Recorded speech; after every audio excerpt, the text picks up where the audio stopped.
All right, so after a couple of 4-1s and a really bad 3-2, I managed to finally pull off a 5-0. Um, and I did it with this version here, which has pretty much all the good stuff in it, except I actually added Umino's Jitte back into the deck, realizing that just in 1v1, it has such a dominant board situation. I wanted to whir for it in one game and couldn't do it. I wanted to Tezer it for it in one game and couldn't do it. And after two games of that, those were in the ones where I did not go 5-0. I realized it had to be in here. So to find room, I actually took out Is It Signet, but I don't think that's right. So what I've done in the current version, so that'll be how we'll run through these 5 games. But in the current version, I've actually swapped out Legacies of Lore and put Signet back in. I think the early ramp is really important. And as much as I like Legacy's Allure, and I do like the card, it's a pretty bad top deck sometimes. And if you're pinning the board down with Palace Jailer and Abyss, Nahiri, Jitte, so on and so on, so on, of course Breya as well, then Legacy's Allure is just basically nothing.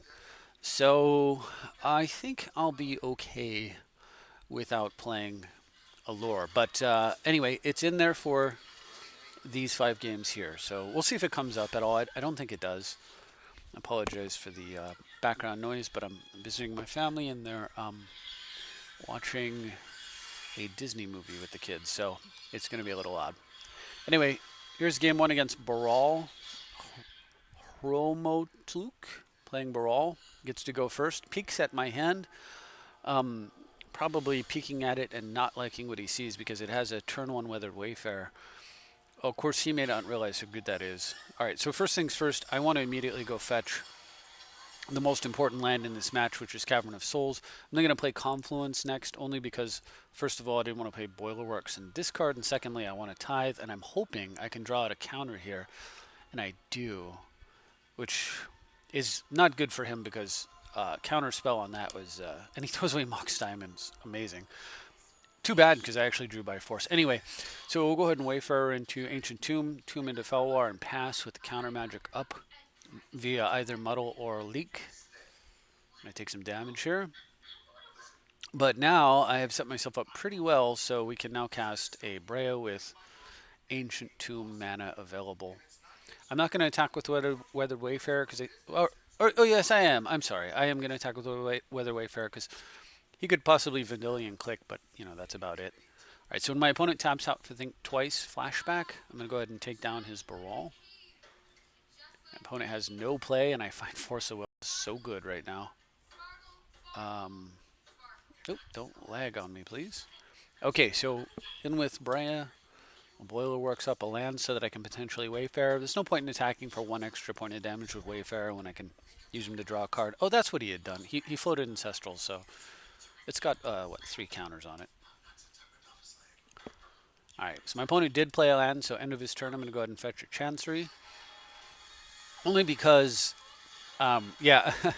And so this guy, I knocked him out in last round, and we got paired up immediately, having rejoined and knocked him out this one, and he sent me this text out here, but at least he was good-natured about it with the haha, and I can totally understand how he feels, because, yeah, I can feel pretty bad. Anyway,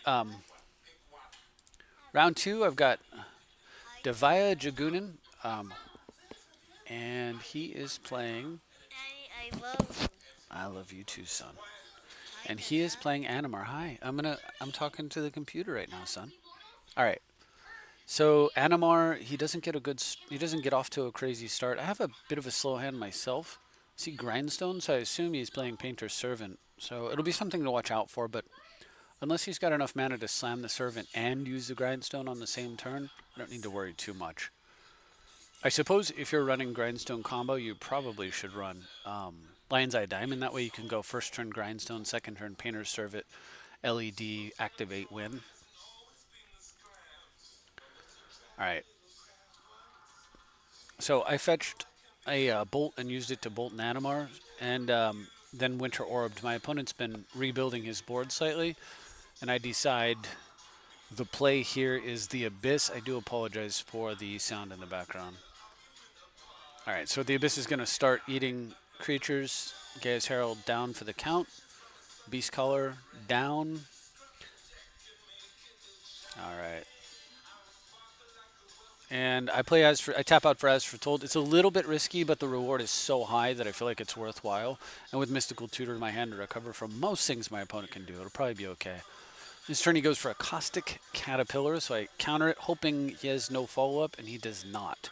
So during his end step, I Mystical Tutor for Deprive, because as foretold, just stick to 2, and I like my board position, and I want to sit on it.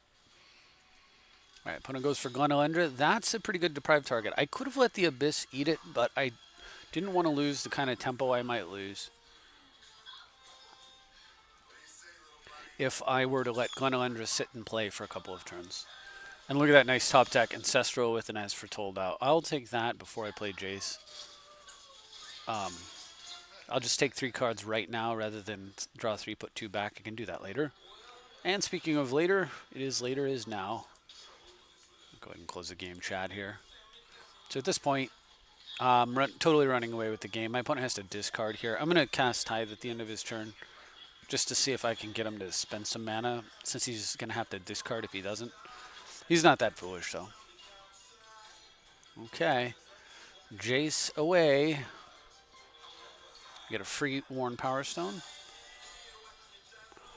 And at this point in the game, I am taking some risk, because if he gets Painter's Servant here, I could just lose the game. So what I need to do is I need to start pressuring my opponent. Fortunately, he gives me an opportunity to do so by playing Venser. Now, Snapcaster won't apply much pressure because I don't have Sword of Feast and Famine, but my opponent tapped a bunch of mana, which means it's time to go for it. So actually, however, because of the series of impulse plays in Jace into Expedition Map Crucible, I go ahead and just decide, rather than pushing my luck, I'm going to go ahead and set up a recursion with Crucible Wasteland. And then when my opponent only has 1 land left, I go ahead and Vindicate the untapped land. And at this point, my opponent just scoops it up. And it makes perfect sense. I think this game's over. All right, so round 3 against Seattle.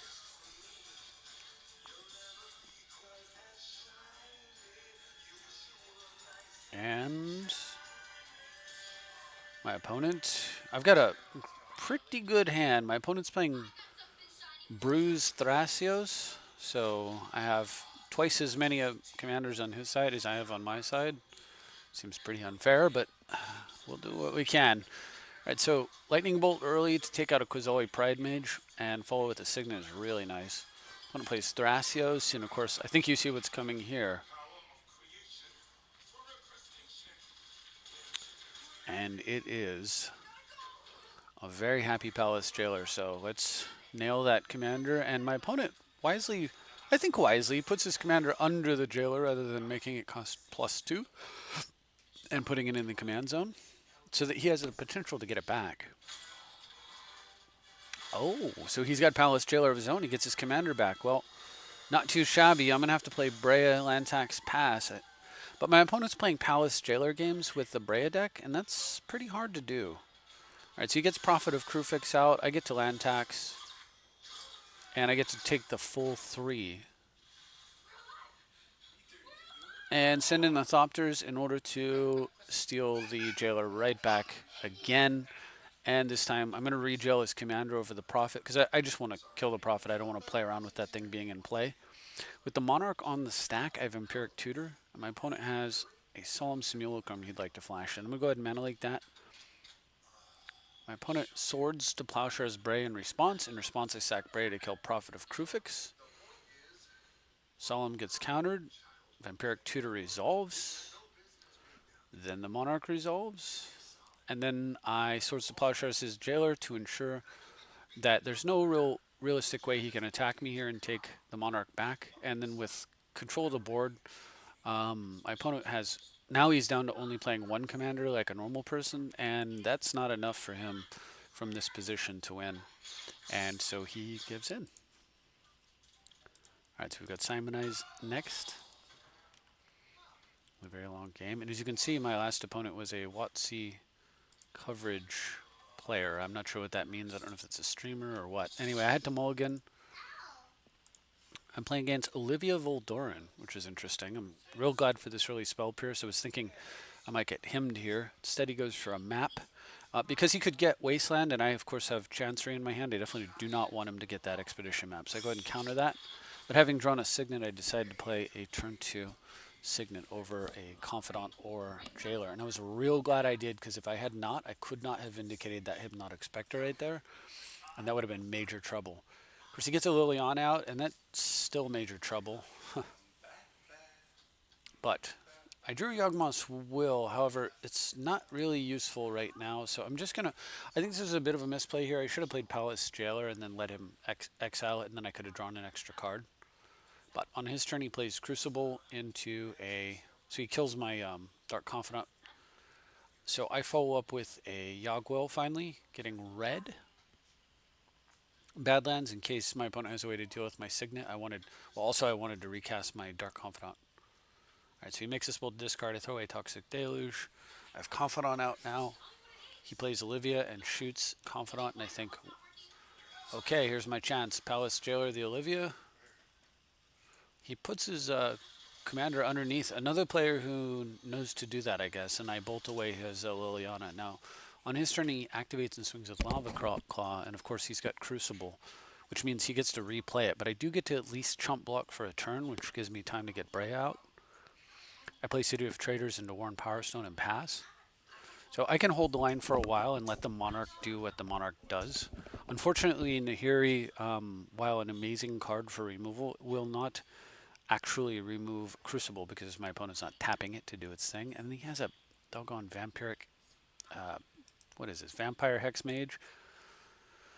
So on my turn, I go ahead and play Scroll Rat, kill his Vampire Hex Mage, cast Nahiri, throw away the City of Traders that I picked up with Is It Boilerworks, turn it into an Imperial Seal, and I'm edicted away. And now my opponent can attack and take the Monarch back. Darn it. Well, that's okay. I've got tons of mana, so he gets Olivia back, which is more problematic. But I can Imperial Seal.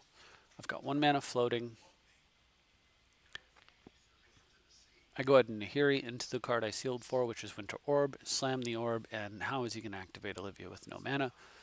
He will not. He gets an extra card. He Red Blasts Breya, unfortunately. I draw for the turn, use Nahiri to get Muddle. Oh no, I drew Muddle, sorry. I actually transmute Muddle for Demonic, swords his commander, and hit him with 1 Thopter just in case he has something with haste. And I now am the Monarch again. So my turn, I'm going to start converting lands into more lands, unfortunately. But I have the Monarch, so we're just going to chill out. And I drew Force of Will, which is awesome because I have exactly 5 mana, which I will not be tapping to cast to counter a Duress. Alright, so he goes for Goblin Rabble Master. I have no answer for that. And if I hadn't kept my 1 creature back, I would not be the Monarch right now. Alright, so we're digging. I found a Daze, which is fantastic. And I'm able to cast Breya and pass for the turn. Well, actually, I hit him here because why not? I'm pretty sure that fairly safe here. Anyway, my opponent tries to reanimate Palace Jailer. I probably should have just let that go and then attacked my opponent, but I decided to daze it just for tempo. On my turn, I'm going to go ahead and activate Nahiri and use it to get a hasted Sword of Feast and Famine, which will be returning to my hand, but who cares because that sword right now is about to untap all of my lands, allow me to kill my opponent's Goblin Rabblemaster with 2 Thopters, slide the sword, well, the sword would pop back into my hand, but after that, I don't think there's any chance that my opponent's going to be in this game any further because I will continue to use Nahiri to improve my hand. And eventually, if I necessary, I'll use Nahiri to go get Scroll Rack to just draw a new hand. But meanwhile, even though Sword's going to pop back in my hand, of course, I'm just going to replay it and use it. And at that point, my opponent scoops it up. All right, Watsy coverage, Neil R. Neil R. I don't know who that is. Anyway, Neil R. is playing a deck that would make Brian happy, I think. Nin the Pain Artist in the finals. That's awesome. But I win the dice roll. We both send each other pleasantries, wishing each other luck. And I go ahead and fetch right away because if he has a wasteland, I want it to happen now. And if he has a uh, stifle, I want it to happen. All right, so I go turn two, Azorius Signet going first. It sticks. My opponent goes turn two, Nin. Fine by me. Let's go get a white red. That way, if I draw Palace Jailer, I can cast it. In fact, with this configuration of mana, I can cast anything in the deck.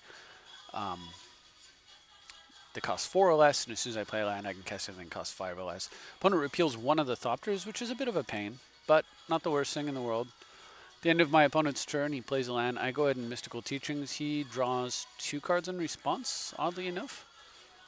Sure. And I go I should have got Daze here, probably. But I got Force of Will, and with that, my opponent scoops. And that's fine, too. I'm going to Enlighten Tutor for Winter Orb. In fact, I definitely should have got Daze here. I'm going to Enlighten Tutor for Winter Orb. And then on my turn, I'm going to cast Thran Dynamo into Orb, pass, and then this game is over. So, good call on that opponent. And that was my 5-0. So, hopefully you enjoyed it. And again, um, I don't think. I mean, it's very difficult to decide which card is the right one to pull. I can tell you this: Byforce has been amazing. Nahiri's been very good. Uh, Palace Jailer's been very good. The Abyss hasn't come up, but the one time but the one time it did, it was very good. So I don't think it's any of those. I don't think it's Whir. It could be Logic Knot over Legacy's Allure. Basically, what we're asking here is there a card that's better as Legacy's Allure versus one of the other cards? And I I don't think so. I actually had Scroll Rack Tax in an opening hand. It was insane. And of course, as you saw right there, I would have actually strongly considered fetching a Scroll Rack with Nahiri. So, and having Scroll Rack for Whir to be able to put the combo together, or Tezzeret to just get a new hand, is too important. So I don't think it can be Scroll Rack. And here we are. No Legacy's Allure. But a very solid finish. So I hope you enjoyed watching the games. Thank you very much. I do apologize for the background sound, but I am not at home, so we are working with what we got. And I'll see you next time.